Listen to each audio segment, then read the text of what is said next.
des fausses. Ah oh, tenez bien vos langues devant les gens. Tenez bien vos langues devant les gens. Bonsoir. Bonsoir. Ce soir, je vais vous raconter une petite histoire qui ne capte pas avec notre fête. Dans un village où toute la population vit tranquille, paysans, forgerons, artisans, cultivateurs, tous vivent dans l'harmonie totale. Mais un jour, un événement bizarre bouscule cette petite île-là.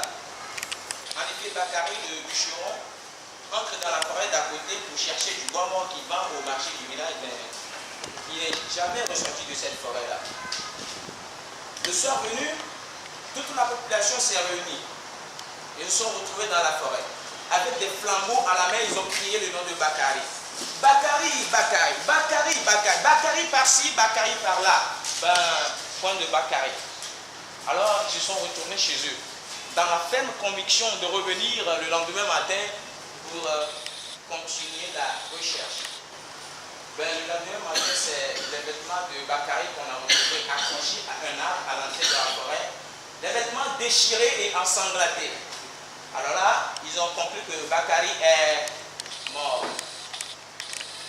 3 jours après, sans avoir fini les deuils de Bakary, quand un paysan revenant de son champ qui n'est pas toujours arrivé au village, alors c'est la désolation totale. 3 jours après, sans avoir trouvé notre cher paysan, il y a un pêcheur qui est parti sur le fleuve pour pêcher du poisson qui est porté disparu, mystérieusement. Alors là, c'est la désolation totale. Toutes ces disparitions ont été attribuées à un monstre qu'on n'a jamais vu. On était tous d'accord que c'est un monstre. Alors qu'il y a la peur dans ce village, personne n'ose plus sortir de sa chambre. Alors que dans les cours de maison, les greniers aussi se vident. Alors là, un matin, Golan, un pêcheur, qui voit sa femme, ses enfants, le ventre aplati, touchant le dos, et dit, advienne que pourra. Je vais aller sur le feu pêcher du poisson. Soit le monde me dévore, ou c'est moi qui le tuerai. Golan est sorti, pris par la peur, est retourné dans son chambre. Ago. Sa femme voit son mari.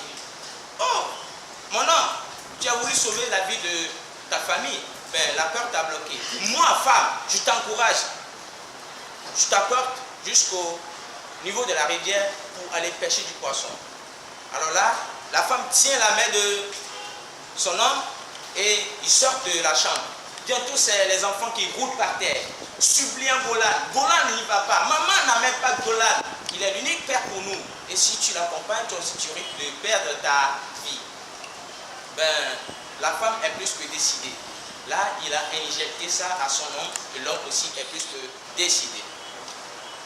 Ils arrivent au bord de la rivière. Golan met son filet de pêche dans la barque et commence à ramer. Il rame. Je ne sais pas trop s'il y a des pêcheurs parmi vous ici. Je ne sais pas trop si je rame bien. Je rame bien? Je rame bien? Oui. Merci beaucoup, tu étais là. Alors il rame. Moins de bruit, Golan se retourne pour voir si c'est le monstre qui arrive pour le dévorer. Son cœur bat très fort. Il a la ferme conviction d'y arriver. Un bon pêcheur, il sait que pour trouver de bons poissons, de gros poissons, il faut aller là, au beau milieu du fleuve.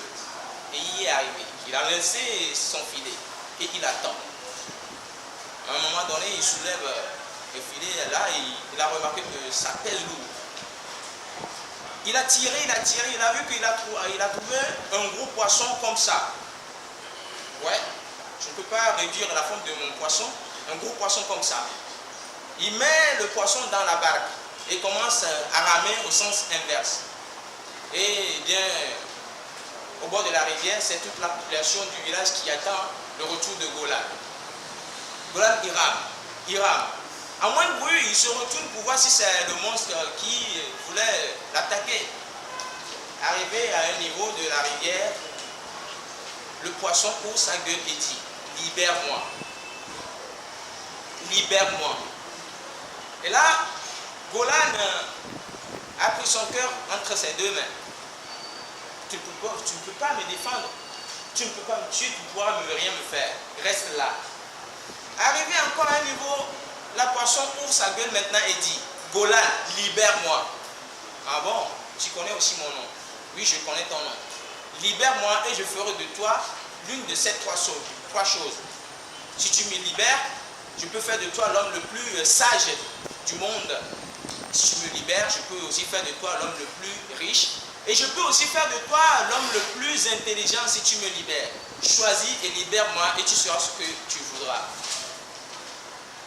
Golan continue à ramer. Il rame. Et bientôt, il est à quelques mètres de sa population qui est au bord de la rivière. Et la population qui est là, qui se mêle dans ce qui ne leur regarde pas.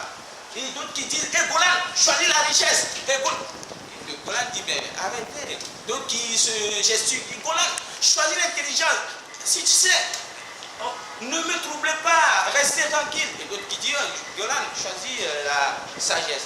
Quand on est sage, on a tout. Alors là, Golan prend le poisson, regarde le poisson, regarde la population et dit, je choisis la sagesse. Et il jette le poisson dans l'eau. La population qui voit Golan attend un discours d'un homme le plus sage du monde. Ben, la toute première parole de sagesse qui sort de la bouche de Golan, c'est « J'allais voulu choisir la richesse. » Merci.